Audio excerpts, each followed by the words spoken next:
Assalamualaikum warahmatullahi wabarakatuh. Kita berjumpa lagi dan seperti biasa inilah informasi seputar perkembangan tim-tim wakil Gorontalo di tingkat nasional. Di bagian putri dalam pertandingan Piala Pertiwi tingkat nasional, Gorontalo diwakili oleh WSG Garut yang dikomandoi pelatih Welly Pedungge. Dalam pertandingan kedua pada hari ini, WSG Garut kembali harus mengakui keunggulan lawannya.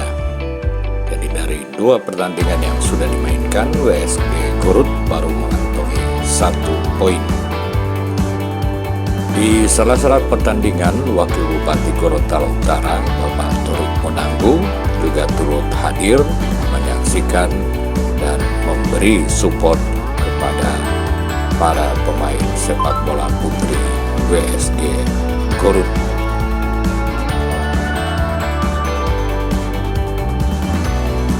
Sementara itu, wakil Gorontalo lainnya di pertandingan Suratin, khususnya U15 yang dimainkan di Stadion Benteng Tangerang, wakil Gorontalo Bulyohuto FC dalam pertandingan pertamanya berhasil mengawali dengan sempurna, mengantongi 3 poin dengan mengalahkan Putra Angkasa FC dengan skor 1-0. Itulah beberapa informasi seputar tim-tim Gorontalo yang bertanding di nasional. Jangan lupa like, komen, dan subscribe. Sampai jumpa.